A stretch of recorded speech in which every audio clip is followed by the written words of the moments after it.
Hey guys, Thomas Hood Jr. here, aka Mustached. I'm here to review the movie Tone Deaf. So this movie follows Olive, this young girl you see here on the lower part of the poster. She's trying to get away after some convincing from her friends that she's gone on through another current breakup from her boyfriend who's already found someone else. So again, her friends convince her to go out somewhere else, just chill out in the recluse of some area. So she makes some contacts with her friends, with her mom, who's like some hippie character out in the middle of I forget where, but she goes to a completely separate location where she gets the house from this older guy on the top there, who has this condition where he sort of talks to himself, and then the movie does a weird tingle noise. I don't know how else to describe it, and then he turns to the camera and starts to break the fourth wall directly by talking directly to the audience. So it's one of those types of movies right off the bat. And these particular scenes where he's talking directly to the camera are probably the most bizarre. So he talks about how, he's this old guy who's been through the tough times and how things used to be and how the younger kids these days don't, they have it so good. We have it all set out, all figured out. These I can't even say that word properly. Oh my god, I can't. Manemulable. I can't say that word for some reason. I'm having a lot of difficulty. The young generation, young 20-ish year old character, right, fresh out of college or something, that age bracket. So I apologize if I can't say that word. I can't say it for some reason. Whatever. Jesus Christ, I can't say that word for some reason. Anywho, please put in the comments right away, you can't say that word. Haha, you're a bad reviewer. Feel free to do that.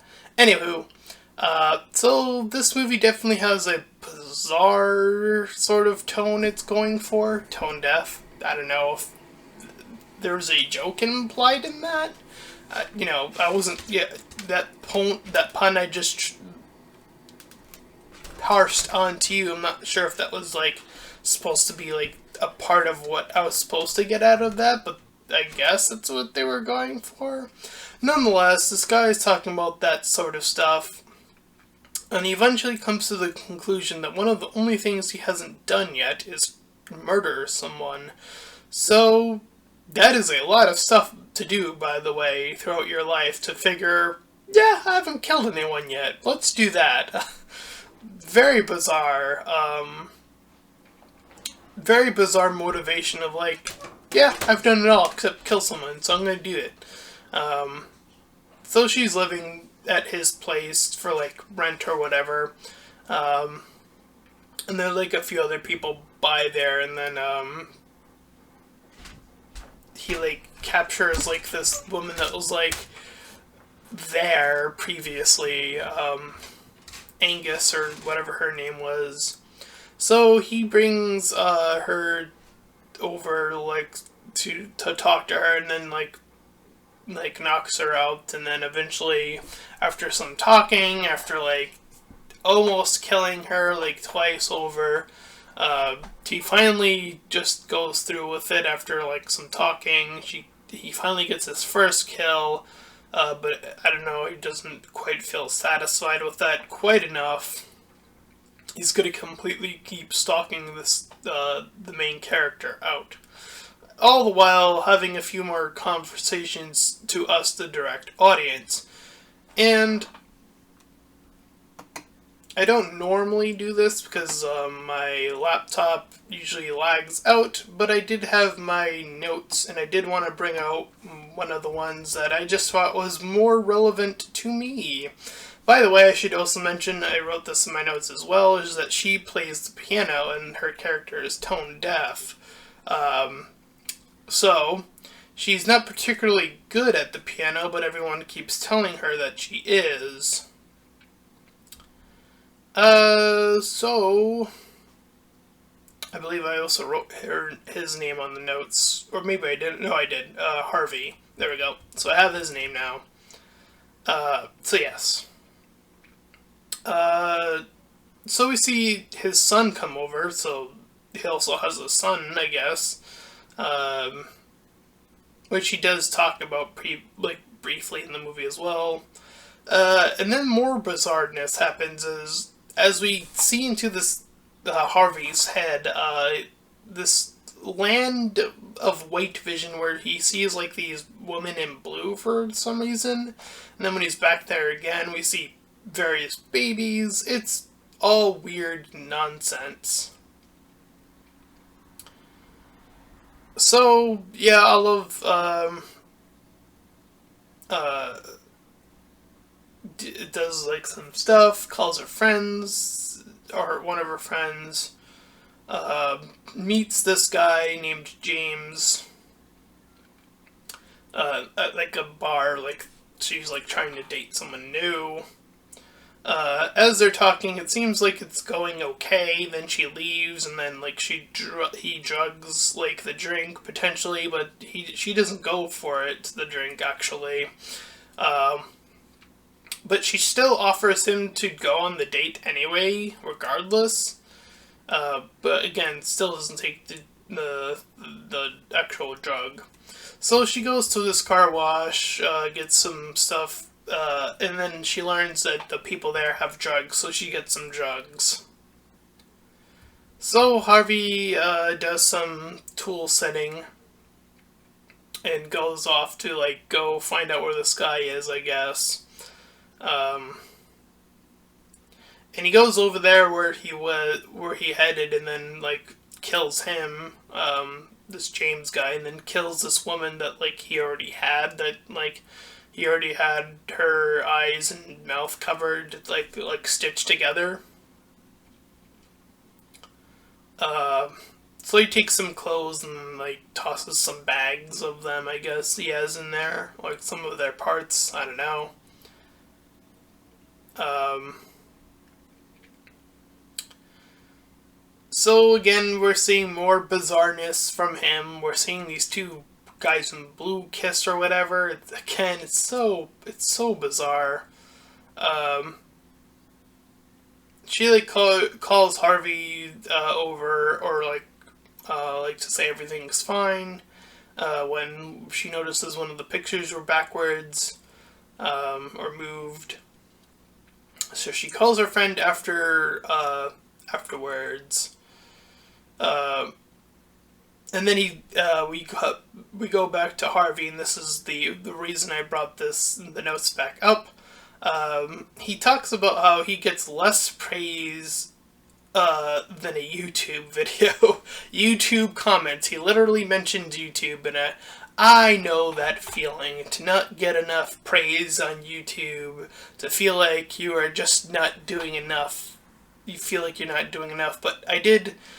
For one of the movies I just reviewed, I saw that the actual creators of the said movie actually tweeted that they were actually honored or wanted other people to check out my review of their movie, so that was a huge honor, actually really recently on Twitter. So definitely check that out. I'll leave a link to my Twitter, which is something I usually don't do, but I'll do it for this video. Anywho, after that, pulls out all his weapons, and while that's going on, Olive is going on her acid trip because she bought the drugs earlier, as I mentioned. So as she's going through this acid trip, she's talking to all these previous exes that I guess she's had before. They were all really bad to her in some form or another. Probably from worst to best. From worst to best, I suppose it was the order it was in. Like, she even kind of says it herself, like, to the last guy she sees, is like, you weren't that bad, but I can kind of see why we broke it off, after he says something about something. And then she talks to her dad a bit, and they have, like, this moment, I suppose, because we see at the very beginning that the dad committed suicide. So we see more Harvey talking to the audience. Now he's talking about how, how we as the young generation, we like to do all this remix stuff, and how he does one himself, and he's like, you like that, huh? And then he talks about land, money, and freedom, and all this other stuff. And then he meets a hobo, which he proceeds to kill said hobo. Meanwhile, she calls up her more recent ex, the one we see in the movie, calls her. He's like, kind of feeling like, I don't know, maybe this could still work out, maybe no, maybe not, I don't know. But her phone is now dying because I guess the charger to the plug-in, like, I guess since the power went out afterwards, like, her phone is now dying. But it was kind of confusing seeing that happen beforehand. Like, it showed like her charger was like near death before the lights went out, so that was a little bit confusing. Nonetheless, while she's out and about, he's gone back to that house to like mess with her some more, take her glasses, set up this little platform of like wood on the that he nailed, and the nails are facing upward, so that she could potentially, as she's going down the stairs, to step on one of these nails.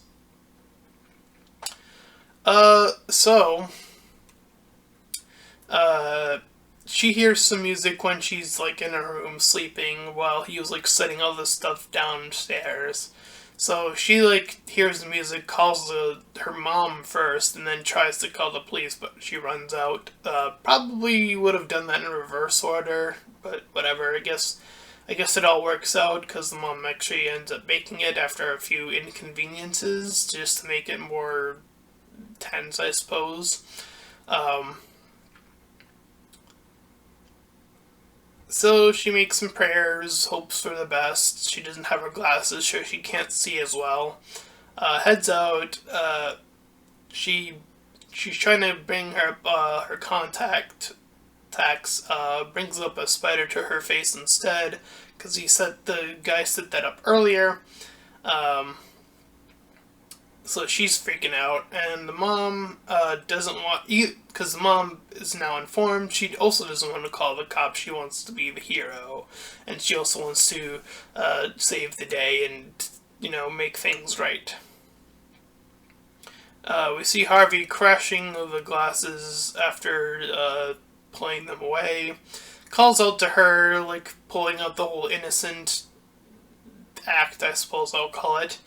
Trying to convince her to come down to help him with, like, the lights or whatever. So she actually manages to get past the first 2 planks of wood without any harm, but the third, and I believe is actually final one that actually gets her. But as she falls down, and he makes his way to her, she stabs him in the penis. So there's that. Ouch. So anyways, the mom, is making her way toward there. There's some other guy that, like, is with her, I guess. So Olive is, like, hiding, trying to, set up this time where the mom can get to them. Or her, I suppose. So she slides back getting injured a little bit in the process. And we get a little bit of back and forth, seeing them drive off. We see her wake up from this unconscious state to being conscious. She's not killed quite yet, and we get this whole bit of like, he's like talking down to her, saying how using like I'm just gonna say sexism to like say, like, you should do the woman things and stuff like that. Uh, and yeah, so there's that going down. So she's like sort of aggravated. She kind of wants to just figure out what he wants her to do. Um, so she starts to play the piano, and she's doing it not so well, obviously. Sort of bad at it, and he finally says she's bad at it. The other two get to the house, the mother and this other guy. The door is locked, though. So Harvey's like, sorry, excuse me, moving in on her. She's freaking out. They knock on the door. The guy makes his way in, but he is killed. The mom makes her way in afterwards and shoots down Harvey to the near death, and Olive finishes off the job. So the mom finally tells Olive the truth about him not being so good. And then we get that little clicking noise or whatever type of noise it is, and then we have her turn to the camera, which is the first time the movie does this, where it's now her turning to the camera, and then says, and I quote, "fucking baby boomers," which I guess is the term you would use for the older audience, like the older group, question mark.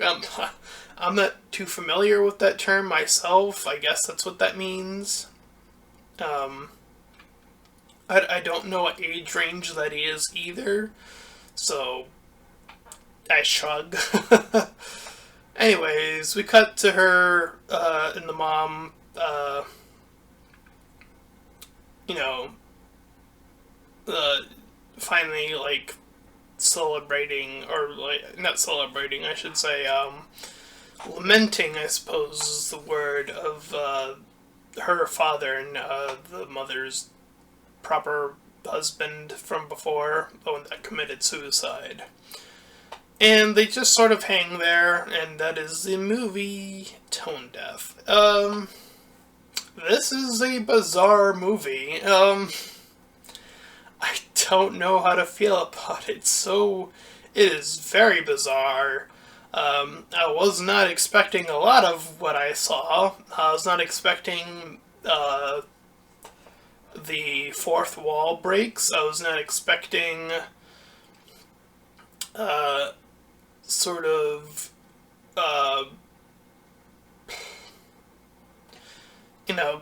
the setup, I suppose, is pretty.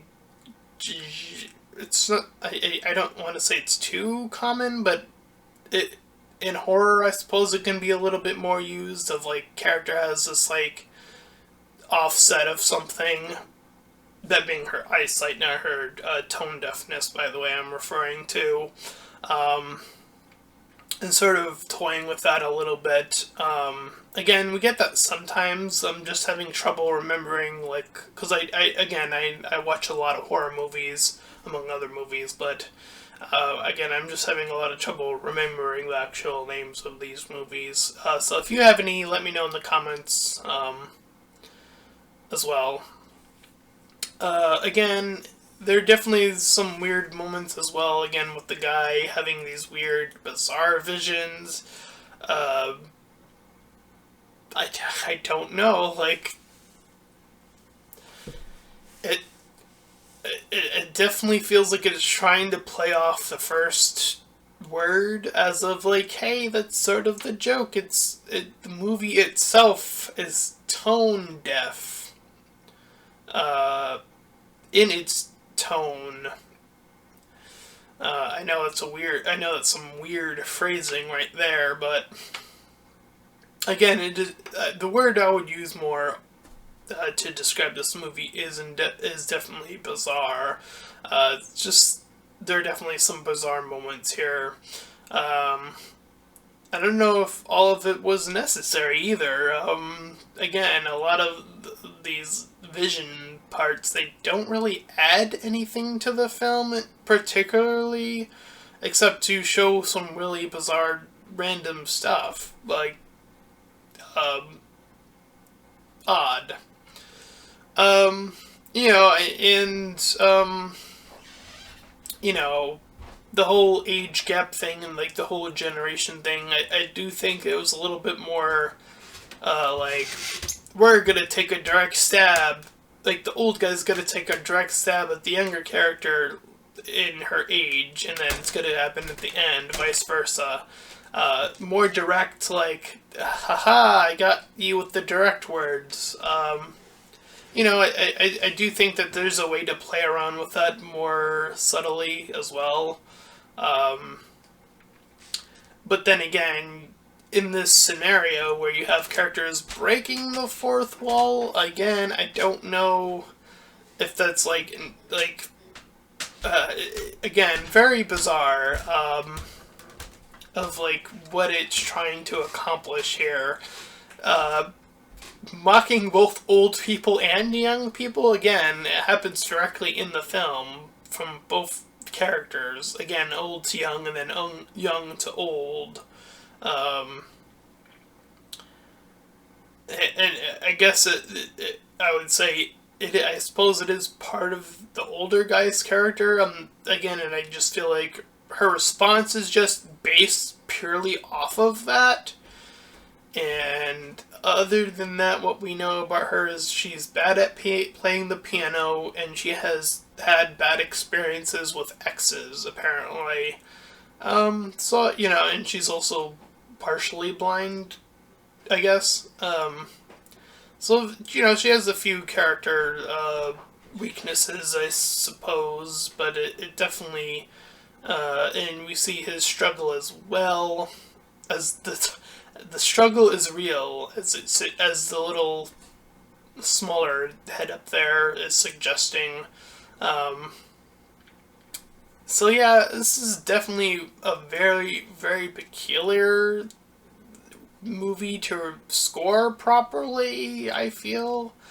I don't know. I think in terms of just doing a few things that are bizarre, it definitely might catch some people's interest in terms of just that alone. I suppose it does some cliches here as well. It is very peculiar. I kind of feel like it's a halfway to like between a 5 and a 6.